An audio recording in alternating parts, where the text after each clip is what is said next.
শিবনাথ বাবু ও সুমিতা দেবীকে পুলিশ ধরে নিয়ে গেল। ওদিকে আমাদের বাড়িতে আরেক ক্রাইসিস। মিমির বক্তব্য হলো হাবলু অফিস যাওয়ার আগেই বাড়িতে আংটি হারিয়েছে। মিত্র বাড়ির আরেক গোয়েন্দাগিনি লেগে পড়লো হাবলুর আংটি খুঁজতে। তুমি খাওয়াকে ছোটাছুটি করছো কেন? এসো বসো বসো। চলো মামা, যাও যাও, তুমি নিস, তুমি নিস। চল চল চল, বসবে চলো। এইটুকু যেতে আর কি কষ্ট। এই দাও দাও দাও। বসো তো, তুমি বসো, বসো এখানে বসো। উফ ঠাম্মি, তুমি এমন করছো যেন এর মধ্যে তোমার বিশাল একটা দামি জিনিস আছে। উফ, এই নাও। Thank you. আর কেউ নেবে? আমায় দাও তো দুটো, খাই। দি।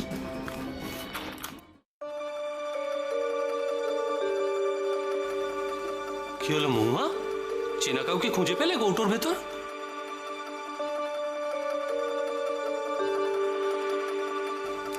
মেজটা, এই নাও তোমার আংটি।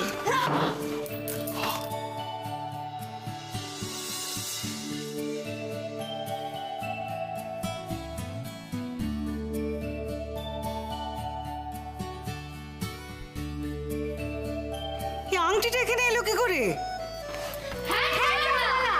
বাবু, তোমার হ্যান্ডকাপটা নিয়ে এসো। রাং গেট করে অ্যারেস্ট করতে হবে। আচ্ছা মা, তুমি হঠাৎ হাবলুর আংটিটা সরাতে গেলে কেন? হ্যাঁ, কি করবো বল? হাবলু বেসিনে হাত ধুতে গিয়ে ওই আংটিটা ফেলে রেখে অফিসে চলে গেল। তাই দেখে আমার মনে হলো কি মনে হলো? মনে হলো লুকিয়ে রাখলে বেশ হয়। মেজনাথ বউ যদি জানতে পারে যে হাবলু আংটি হারিয়েছে, তাহলে বেশ দু চারকা দিত। আর আমরা কেমন তামাশা দেখতাম বলো।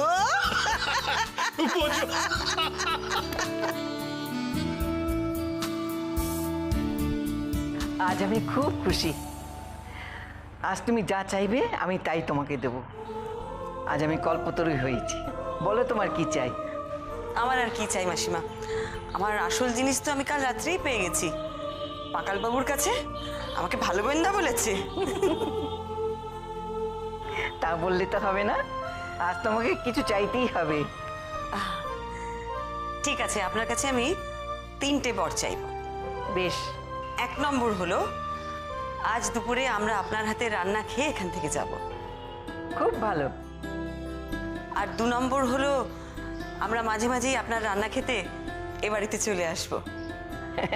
সে তো আরো ভালো। আর 3 নম্বর হলো আপনি আজ নিজে হাতে আমাকে পিস পাস রান্না করা শেখাবেন। মঞ্জুর, তোমার মতো মানুষকে রান্না শিখিয়েও তো আনন্দ। আমার 3 বরই তথাস্তু থাকলো, তার সাথে আমার যেটা ইচ্ছে সেটাও থাকলো।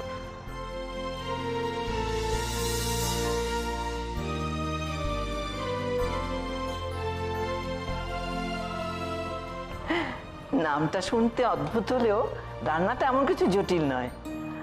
ওই ঘিটা গরম হয়ে গেছে, তুমি এবার এই গরম মশলাগুলো ঢেলে দাও। আচ্ছা, এসব দিয়ে দেবো তো? দিয়ে দাও, ঘিয়েতে দিয়ে। এবার এই আদা রসুন বাটা আর ওই এই শুকনো লঙ্কার গুঁড়ো একটুখানি দিয়ে এইসব বেশ ভালো করে নাড়াচাড়া করতে থাকো।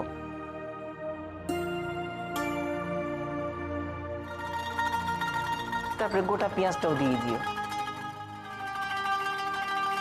এটা আজ আপনার থেকে শিখে গিয়ে কাল বাড়িতে সবাইকে রান্না করে খাওয়াবো। কি বল নন্দা? হ্যাঁ দিদি ভাই, বাচ্চারা তো স্কুলে যাওয়ার আগে রোজ নতুন নতুন খাবারের বায়না করে, ভালোই হবে, এটা করে খাওয়াতে পারবে। এগুলো তো দিয়ে দিলাম, এবার কি করবো মাসিমা? ওই ধুয়ে রাখা চাল আর ডাল এই কড়াইতে দিয়ে দাও, দিয়ে বেশ ভালো করে নাড়তে থাকবে যাতে মশলার সাথে মিশে যায়। আপনি বাড়িতে প্রচুর রান্না বান্না করেন তাই না? দেখ কেমন পাকা রাঁধুনির মতন। কেন, গোয়েন্দাগিরি করলে কি ঘর সংসার করা যায় না? প্রত্যেকটা মানুষের কিছু না কিছু নেশা থাকে, কারোর গান বাজনার, কারোর নাচ করার, সেরকম আমার গোয়েন্দাগিরির করার নেশা, এর বেশি কিছু না।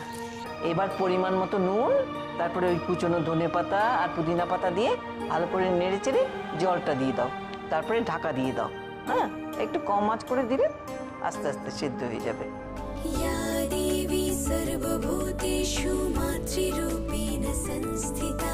কিছুক্ষণ পর চাল ডালটা নরম হলে একটু ওপর থেকে মিষ্টি ছড়িয়ে দেবে, তারপর নামিয়ে নিতে পারো। ব্যাস, তাহলেই রেডি পিস প্যাক। বলুন মাসিমা। একদম তৈরি হয়ে গেল পিস প্যাস। আচ্ছা মাসিমা, এটা কি কি দিয়ে খাওয়া যায়? অনেক কিছু দিয়ে, যেমন ডিমের অমলেট, আচার, মুরগি ভাজা, মানে মুরগি ভেজে, আরো অনেক কিছু, এমনি শুধু শুধুও খাওয়া যায়, ভালোই খেতে হয়।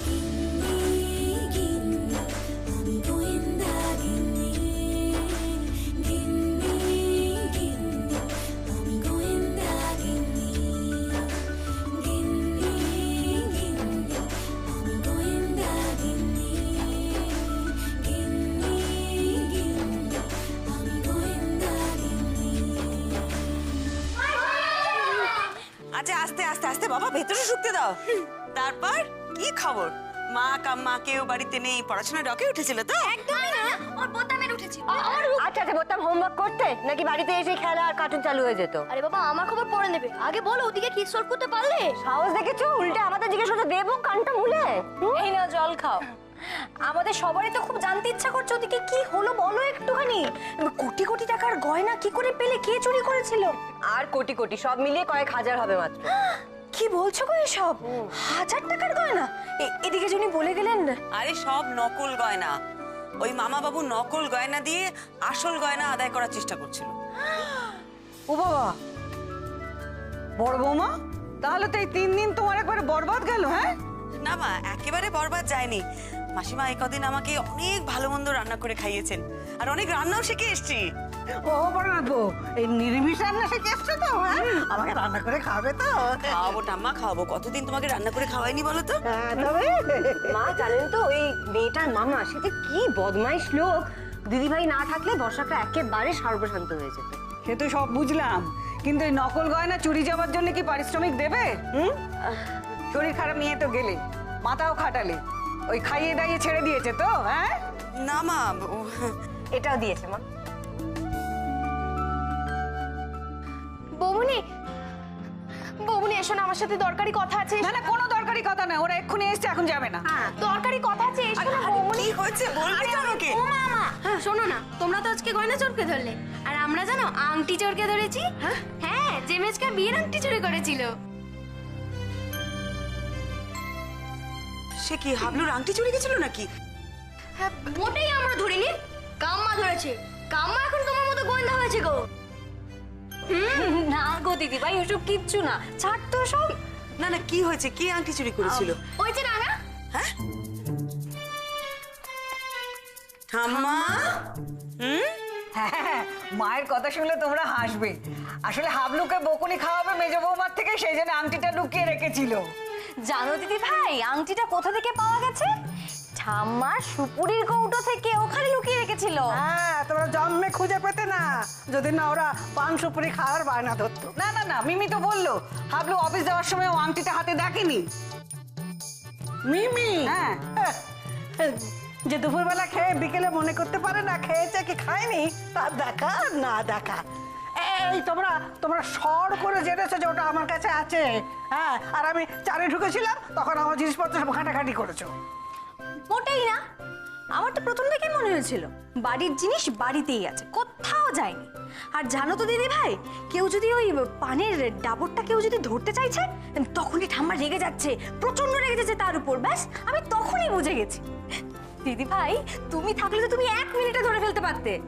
আপনার মেজর ছেলে নিশ্চয়ই আংটিটা এদিক ওদিক খুলে রেখে দিয়েছিল, তা নাহলে তো ঠাম্মার পাওয়ারই কথা নয়। হ্যাঁ, আমি তো সেটাই বলছি। হাবলু হাত ধুতে গিয়ে আংটিটা বেশিতে ভুলে অফিসে চলে গেল। আসুক আপনার মেজর নাতি, আজ আসুক, দেখাবো মজা। বিয়ের আংটি এদিক ওদিক ফেলে রেখে দেবো। মেজো বৌমা, শোনো না, এই কথা ভেবে ভেবে না ছেলেটা একবারে রোগা হয়ে গেছে, মুখটা শুকিয়ে একবারে আমসি হয়ে গেছে। আংটিটা তো পাওয়া গেছে, তুমি ওকে কিছু বলো না। হ্যাঁ, বৌমনি প্লিজ, কি তোর আবার কি হলো? আরে টানছিস কেন? এসো, আরে এসো, বাবা, এসো, কি? এসো। কি হয়েছেটা কি? কি এমন কথা যে সবার সামনে বলতে পারলি না, এখানে টেনে নিলি? আরে বাবা, ওখানে তো কেউ বলার চান্সই দিচ্ছিল না। শোনো না বৌমনি, তোমাকে একটা হেল্প করতে হবে। তোকে হেল্প? তোর হয়ে টাবলুর কান মুলে দিতে হবে, তাই তো? না, সেসব নয়, তুমি আগে বসো, এখানে বসো। আরে বাবা, বল না। তুমি কান মুলে দিও। শোনো না, আমি তোমাকে এখানে ডেকেছি কারণ কেন ডেকেছিলাম ভুলে গেছিস তো? তুই মনে কর, আমি একটু ফ্রেশ হয়ে আসি। না না না না বৌমনি, প্লিজ একটু দাঁড়াও, আমি এক্ষুনি মনে করছি, এক্ষুনি। কেন ডেকেছিলাম হ্যাঁ, মনে পড়েছে মনে পড়েছে হ্যাঁ কি? আমি বম্বে যাব। হ্যাঁ, কোথায় যাবি? মুম্বাই? হ্যাঁ। আরে তুই কি খেপে গেছিস নাকি? হঠাৎ মুম্বাই যাবি কেন? আরে তুমি ওদের মতো কথা বলছো বৌমনি। তুমি জানো আমার বেস্ট ফ্রেন্ড শর্মিলা, ওর বিয়ে। মুম্বাইতে বিয়ে? হ্যাঁ, ওর বাবার তো ওখানেই ট্রান্সফার হয়েছে, তাই বিয়েটাও ওখানেই হবে। বৌমনি প্লিজ আমাকে না ওখানে যেতেই হবে। আচ্ছা মিমি, তোর বন্ধু কি তোকে চেনে না? তোকে একা একা মুম্বাই যেতে বলে দিল? তোর যা ভুলো মন, কোথায় যেতে কোথায় চলে যাবি, তখন তো একটা সর্বনাশ হবে। আরে বাবা, আমি একা যাচ্ছি নাকি, গ্রুপের সবাইকে ইনভাইট করেছে, অনেকেই আছে। ও, তো মাকে বলেছিস যে তুই মুম্বাই যেতে চাস? এসব কথা শুনলে তো মার একবার প্রেশার হাই হয়ে যাবে। ওই জন্যই তো বলছি তুমি একটু ম্যানেজ করো না গো। তুমি জানো তুমি যখন ছিলে না, আমি মেজদা ছোটদাকে কত করে বললাম মাকে ম্যানেজ কর না রে। আমি ওদের ঘর গুছিয়ে দিলাম, ছোটদার মাথা টিপে দিলাম, কেউ মাকে ম্যানেজ করলো না। হাবলু টাবলু মাকে কিছু বলেনি? বলেছে তো, মা তো ওদের কথা কানেই নিল না। আর দু একবার বলে ওরা রাজি করাতে পারলো না, তাই আমাকেই গাট্টা মেরে চুপ করিয়ে দিল। আমি বম্বে যাবো না বলো বৌমনি, তুমি একমাত্র পারমিশন করাতে পারবে। প্লিজ বৌমনি, না হলে তো শর্মিলা আমার উপর খুব রেগে যাবে। না, সে তো বুঝতে পারছি, কিন্তু তুই খুব চিন্তায় ফেলে দিলি আমাদের মিমি। মানে তোকে এভাবে এত দূরে একা যেতে দেওয়াতে আমারও ঠিক মনটা সায় দিচ্ছে না। এভাবে বলো না বৌমনি, আমি কবে থেকে আশা করে বসে আছি। আর মেজ বৌদিকেও তো রাজি করাতে হবে না সাজ টাজ দেখিয়ে দেওয়ার জন্য। বৌমনি তুমি এভাবে বেঁকে বসো না, আমি জানি তুমিই একমাত্র পারবে। বৌমনি প্লিজ প্লিজ না করো না, প্লিজ। আচ্ছা ঠিক আছে, আমি মায়ের সাথে কথা বলছি। তবে দেখ, আমাদের তো খুব টেনশন হবে। তুই একটা কাজ কর, তুই তোর সমস্ত বন্ধুদের নাম, ফোন নাম্বার, যেখানে যাচ্ছিস সেখানকার ফোন নাম্বার, ঠিকানা, সব ডিটেল আমাকে দিয়ে যাবি। তারপর আমি দেখছি তোর যাবার জন্য ব্যবস্থা করতে পারি কিনা। I love you বৌমনি।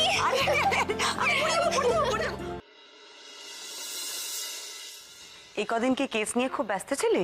হ্যাঁ, তা একটু ছিলাম বৌমনি। আসলে পুরোনো কেস এদিকে শেষ হতে না হতে তো নতুন কেস ঢুকে গেল। এই কেসটা একটু মাথা ঘামানোর কাজ আছে। কেন, কিরকম কেস রে? ঈশানী চ্যাটার্জির খবরটা দেখলে? ও হ্যাঁ, দেখলাম তো। ওই নববধূর আত্মহত্যা, সুইসাইড কেস। সেখানে আবার তোর কি কাজ? দেখো, খবরের কাগজে খবরটা পড়লে সবার ওই সুইসাইড কেসই মনে হবে। আমাদেরও প্রথমে তাই মনে হয়েছিল, কিন্তু পোস্টমর্টেম রিপোর্ট আসার পর পুরো কেসটার মোড় ঘুরে গেছে।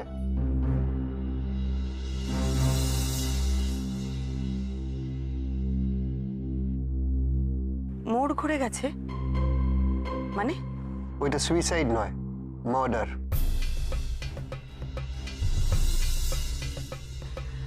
বলিস কি অরূপ? কিভাবে খুন হয়েছে? মেয়েটিকে ওপর থেকে ঝুলিয়ে দেওয়ার আগে ওর গলা টিপে খুন করা হয়েছিল। আর পুরো বিষয়টাকে আত্মহত্যা বোঝানোর জন্য বডিটাকে ফাঁস দিয়ে ওপর থেকে ঝুলিয়ে দেওয়া হয়েছিল।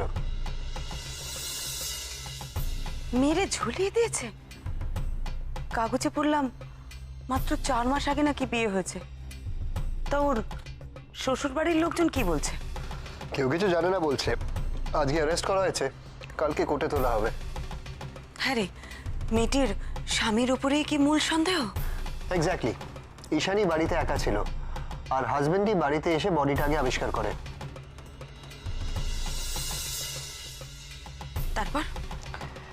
তারপর পুলিশে খবর দেয়। আর একটা ইম্পর্টেন্ট কথা, মেয়েটি প্রেগনেন্ট ছিল।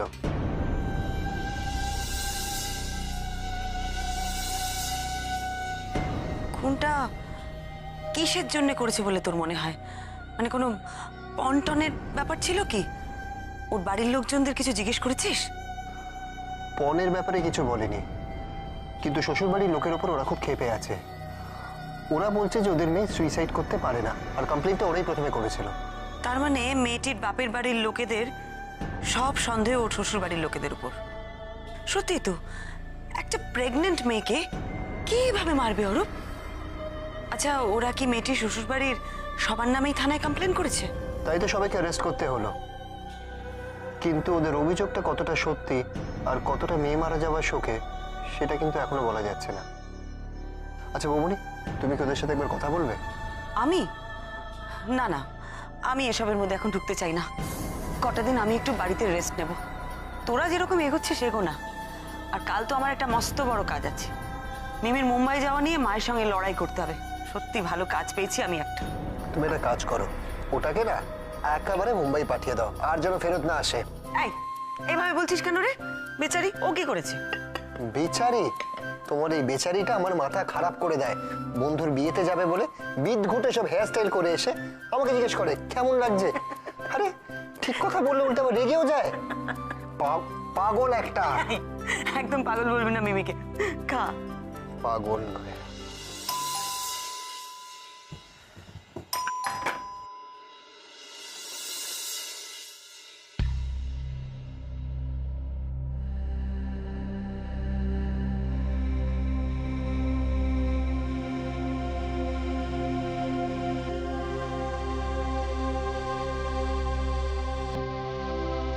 কাকে চাই?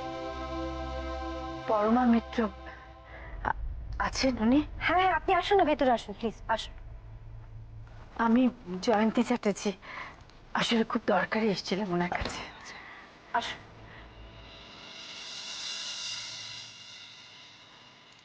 নমস্কার। নমস্কার। আমি জয়ন্তী চ্যাটার্জি, নীলাদ্রি চ্যাটার্জির মা। মানে আপনি ঈশানী চ্যাটার্জির শাশুড়ি? হ্যাঁ, এখন ওই পরিচয়টাই তো সবচেয়ে বড় হয়ে উঠেছে।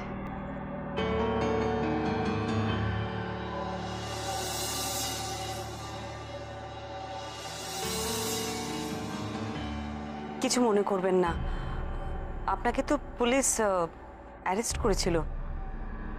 এত তাড়াতাড়ি বেল পেয়ে গেলেন?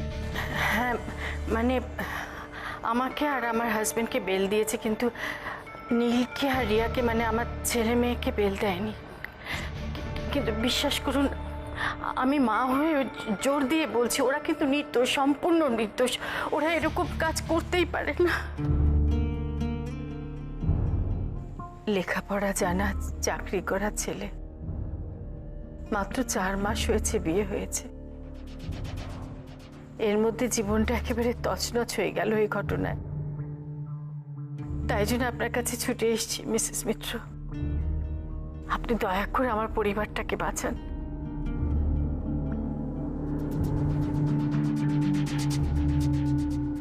দেখুন, নীলের বাবার বয়স হয়েছে, আমার মেয়েটার বিয়ে হয়ে গেছে, তাও এই হেনস্থা। আমরা কিচ্ছু জানি না, কিচ্ছু না। আমরা খুনি নই, বিশ্বাস করুন, আমরা খুনি নই। ঠিক আছে, ঠিক আছে, এই আপনি জল খান, একটু শান্ত হয়ে বসুন, আমি আপনার সব কথা শুনবো। আমার না ভয়ে গলা বুক সব শুকিয়ে যাচ্ছে জানেন। কোনোদিন এভাবে থানায় গিয়ে রাত কাটাতে হবে আমি ভাবতেও পারিনি। এবার বলুন তো, আপনাদের পরিবারে কে কে আছে?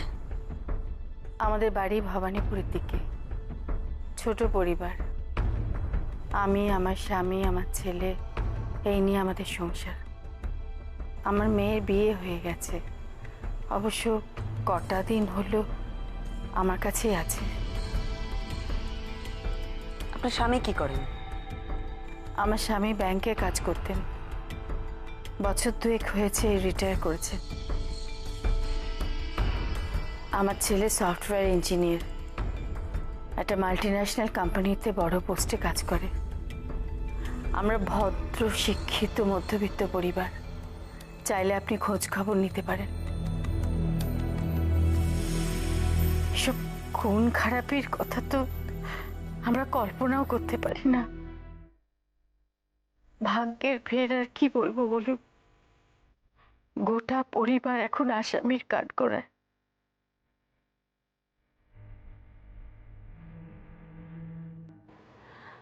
মিসেস চ্যাটার্জি, আপনি একটু আমাকে ভালো করে বলুন, ঠিক কি কি হয়েছিল? পরশুদিন বিকেল 4টে 4:30 নাগাদ আমি আমার হাজবেন্ডের সঙ্গে বেরিয়েছিলাম, মঠে গিয়েছিলাম।